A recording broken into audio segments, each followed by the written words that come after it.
Sigunda, anong dili na makamagpakita sa ako unsa man gyud akong nabuhat?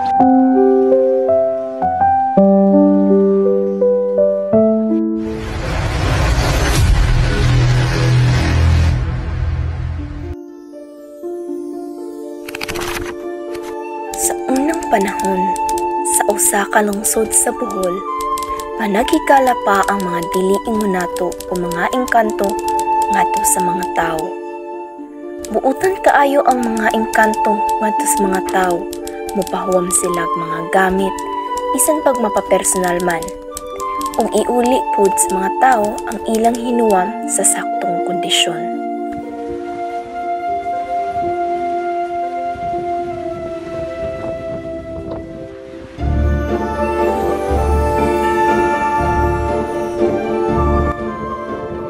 Tama ko, mga amigo.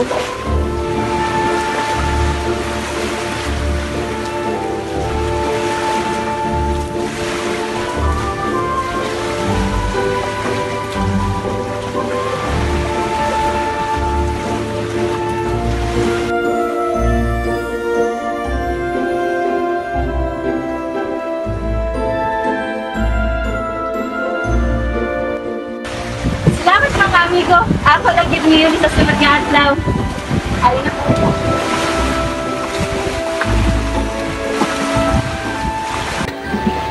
Ako kinainhatag sa nimo kay kahibaw ko nga nang hinahanglan. Dili ni nako kadawat ang iko kong ikanto. Tako na ang inyong natapag sa amo. Dawat na kini amigo. Nalipay ko sa inyong pakikigala sa amo. Salamat kaayo amigo. Maayo ang relasyon sa tawo ug mga engkanto. Apan sa usa ka adlaw wala na sila nagkasinabtanay. Naitok ang mga engkanto ug sukad adto manguwa na silag tawo. Hindi man mahanaw ra kalit, makaplagan ra nilag nalumos na kini sa dapit sa suba. Sa dakong bahin, aron masabtan ang rason nganong naudlot ang pakigigala sa mga engkanto ngadto sa mga tawo. Mao kini ang storya.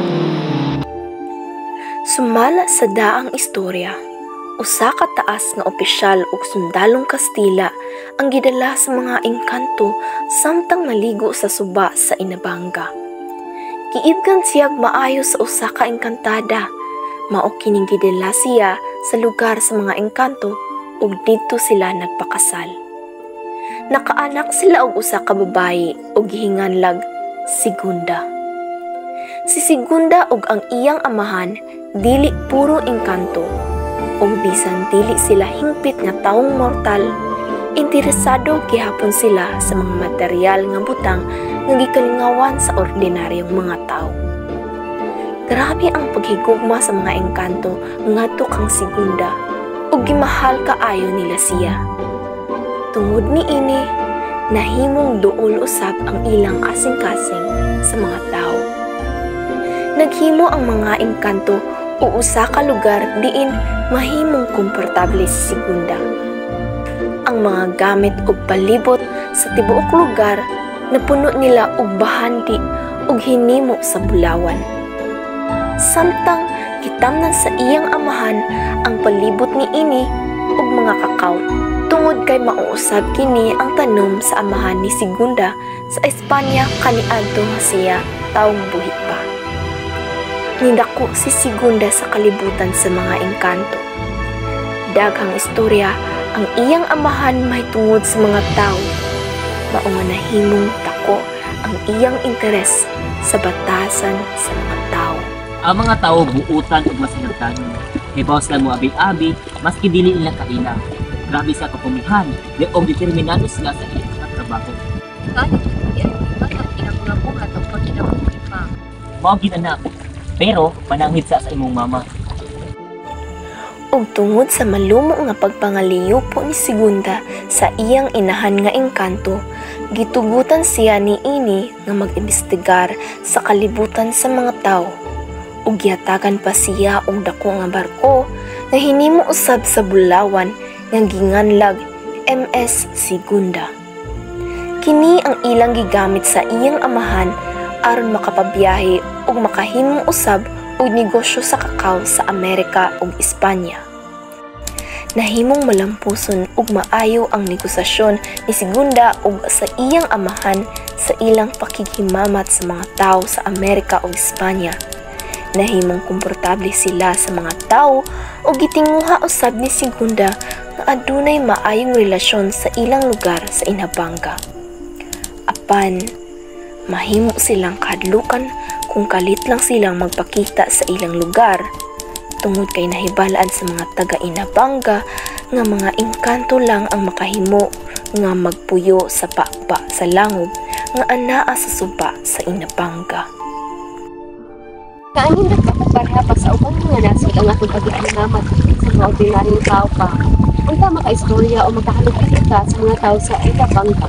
Tao man nato na, masimbag mahadlok ang mga tao sa mga nakahibaw na sila nga mga ikatapang nakatuloy sa langob na sa suba. Unta madawat na kanila o pili na sila mahadlok na ito pa. Maayong anak ug bugto nga paglaom sa iyang mga ginikanan si Manuel. Sa dili pa mutungha ang adlaw, nangupra na siya. Ug sa hapon, sa dili pa magnit-ngit, manguha na siya og isda sa suba. Dinhi nila gikuha ang ilang pagkaon kada adlaw, dugang sa iyang mga utanon nga tanom.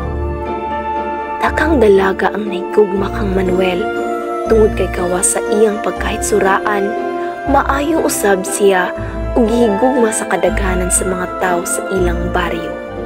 Gwapo bagyo Manuel, oy. Sakto gid ko nakangay pitid ko nita. Dili lang siya gwapo buto pag yun. Gamit buto-buto sa akong dagan pag nakita siya ba. Swerte gid ang iyang masawa. Ako na. Ako oy, ayo na paghandog. Hala oy, istorya pa nagway pag-asa. Sa matagdong ni Manuel sa suba aron sa pagpangista, mananghid una siya isip pagtahod sa mga engkantong nagpuyo sa palibot. Mga amigo, may isda ko sa inyong suba. Salamat. Apan, wala mahibaluin ni Manuel nang gipanitan na siya ni Segunda sa iyang adlaw-adlaw nga pagpangisda sa suba. Ug wala usab mahibaluin ni Segunda nga sa sige og pangisda ni Manuel, hinay-hinay na siyang nahigugma o gasige na siyang paabot ni ini kada hapon. Nakita na pud ka Manuel. Gipasadunggan ni Segunda ang panginabuhi ni Manuel ug maong nanaghan ang mga isda nga iyang nadakpan. Namatikdan kini ni Manuel ug sa iyang kalipay nagpasalamat siya sa mga engkanto. Salamat kayo mga amigo sa inyong dakong tabang. Daghan kong isdang nakuha karon. Salamat gyud kaayo. Mao kini ang higayon alang ni Segunda nga magpakita kang Manuel. Wala mahadlok ang batan-on sa diyang nakita niya sa Segunda ug hinuon nahimong suod nga magikala pa sila. Adlaw-adlaw silang nag-istorya ug paborito ni Segunda ang tanang istorya ni Manuel mahitungod sa mga tao. Gisugindan usab ni Segunda sa ubang mga engkanto ang ilang mga naiskutan ni Manuel. Tao ba mo? Ang mga tao grabe ka mapursigihan ug buutan kaayo sila. Mao ba, Segunda? Kanindot ba di ay nila? Grabe pa din sila mo abi-abi ug mga bisita miski dili nila kaila. Kanindot di ay nila. Tungod ni ini, ang ubang mga engkanto nakuha usab ang interes nga magdala og mga tao ug himuong asawa. Apan, dili si Segunda. Bisan og nahigugma siya kang Manuel, gipilit niya nga itako kini ug naglaom nga makabaton usab ug susama nga pagbati kaniya ang batan-on. Ang mga tao, kaanindot ba sila? Gusto ko mag-asawa yung sasama nila. Ako saan? Kalabi sa pamati. Nahigugma ko sa katao. Ikaw, Segunda. Pangasawan ay si Manuel. Nahigugma man kaniya, di ba? Dili ko gustong ipugos ang kaugalingon ni Manuel. Gusto sad ko nga mabati sa niya ang ahang gibati para kaniya. Hay, ikaw dili masakitan anak Segunda. Tungod sa pagkamaayos mga engkanto kang Manuel, gisugilanon usab niya sa iyang mga kauban ang kaayuhan sa mga engkanto. Buutan gyud kaayo ang mga engkanto. Anak ko higala, permi ko niya tabangan sa akong pagpangisda dito sa suba. Daghan na sila kaayog na tabang sa ako. Manuel. Makigabi ko na lang tayo sa mga engkanto. Kay butan man tayo sila sa mga ordinaryong pareha nato. Mao gyud, dili kalimod ang ilang pagkamaayo. Kudong ko dapit sa lakot para makikigala sa mga engkanto. Sugod ni Adto, gawas kang Manuel. Mibisita na usab ang ubang mga tao sa langob sa mga engkanto. Nahimong mga higalan nila ang uban sa mga engkanto ug daghan silang tabang o pabor nga gihatag sa mga tao. Bisan sa gagmay nga butang sama sa mga kubyertos ug gamit sa mga okasyon, gipahulam usab sa mga engkanto. Giampingan usab nila ang ilang gipanghulam ug gibalik usab nila kini human gamiton. Wala magdugay, naanay hinigugma si Manuel. Apan, dili si Segunda, kundili sa usa ka dalaga sa baryo ug adunay plano nga magpakasal sila. Ihigugma ti ka, Manuel. Nalipay ko nga nahimong kita gyud. Ako sa dalipay, hindi mo na kong isugod. Magpakasal na ka na. Tinuod pa, Manuel. Oo, masugod ko nga magpakasal ta. Magpakasal na ta sunod buwan.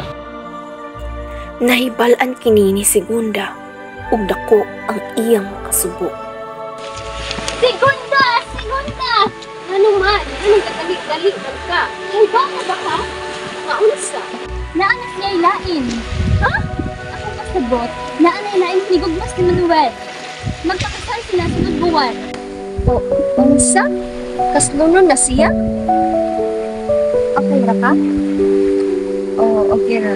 Sige ha, muuli sa ako sabay, basin di pangita na ko ni mama.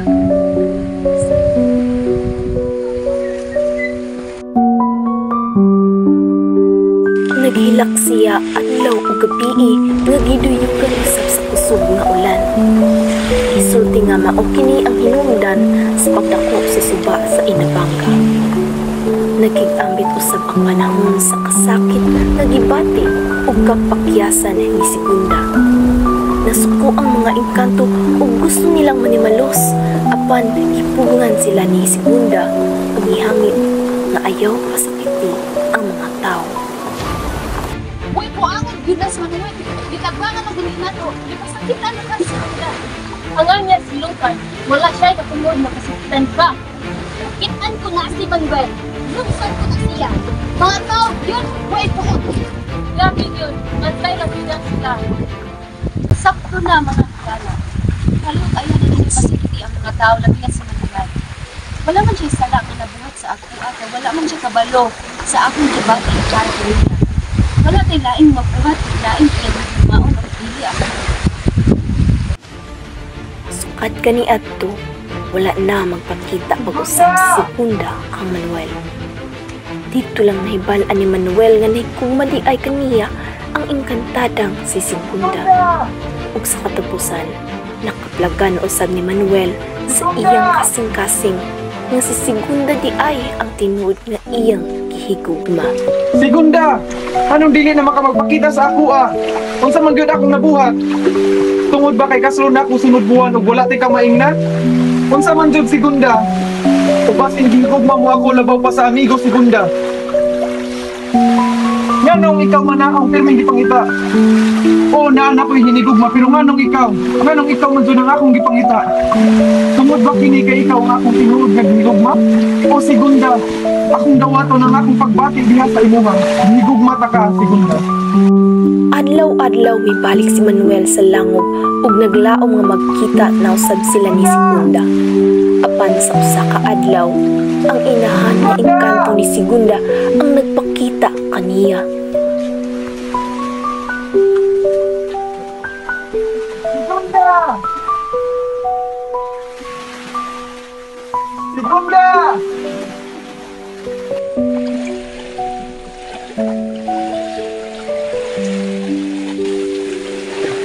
Oh, sige man ka balik-balik kanhi.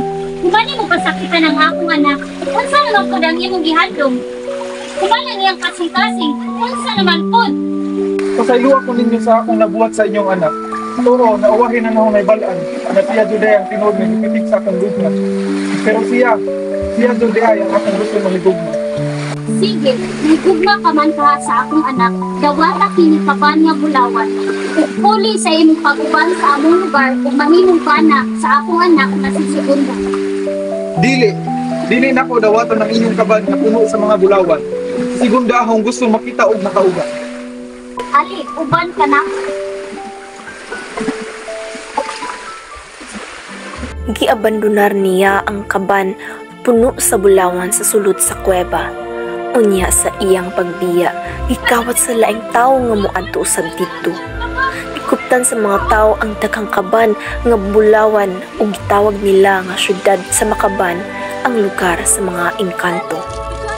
Tungod niini, natpang nasuko ang mga engkanto sa mga tao. Apan sa pagbalik ni Manuel sa langob, nawala usab ang ilang kasuko tungod kay maisugon niyang gipahayag sa mga engkanto ang iyang gugma ngadto kang segunda ug andam siyang muuban niini nga walay bayad og bisan unsang kantidad. Sa imong tubagan segunda para mangayo sa imong pasaldo. Wala na akong damga nga grabe dahil imong pagdugma dili ako. Ug mauman, ako sa gitugan ang akong pagbatik diha kanimo. Gigugma ti ka og taman, ug buhaton ako taman ang mabatik ninyo ang akong. Dili na ang inyong bahandi ang akong gusto, hindi ang imo nang pasaldo. Manuel, di pa saylo na tika, o higugma kitag tarong. Maukat to ang katapusan nga higayon nga nakita si Manuel ug mausab kadto ang katapusan sa ilang pagpakikigala sa mga tao. Ang mga gikawat nga daghang kaban nga puno sa mga bulawan ug ang tanan nga gihatag kanila sa mga engkanto kalit nga nahimong abo. Ug tungod sa dili maayong binuhatan sa mga tao kaniadto na udlot ang panaghinigalaay nila ngadto sa mga engkanto. Hangtod karon, labi na kun hayag ang bulan. Daghan paghihapon ang nakakita sa kalit nga pagting-aw sa dili makita nga syudad sa Makaban. Papa! Kabangi ko! Wala akong nakita ng anak! Asa naman to siya uwahing nakitaan? Lusta naman? Hindong naman to siya sa suba kaganihang buntag pero wala na siya nauli. Palabasin pariha to siya sa uban nga gikuhan sa mga engkanto. Hintaw na ang anak! Angay ko na!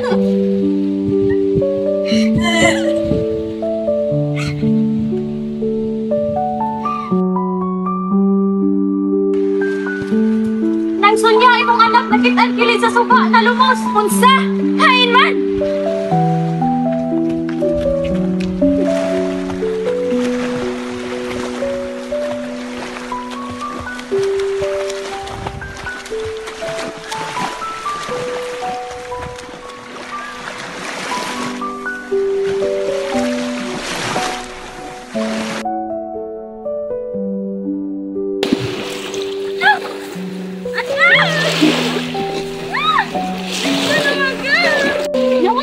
Siya Maring. Nalumos Maring, basin gikauna sa buwadya. Kay bang daghay buhaya sa suba, naligong pa dyan.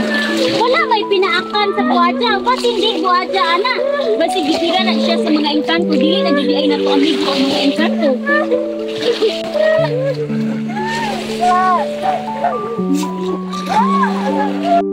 Ug tungod adto, nahimo ang orihinal nga pangan sa lungsod, Inabangan.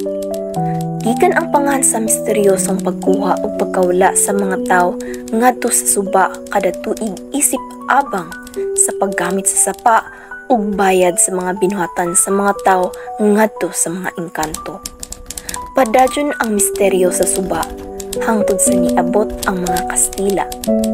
Lisod para nila ihilwas ang Inabangan ug mas komportable sa ilaha ang Inabanga. Ug hangtod karon gitawag na gyud ang lungsod og Inabanga.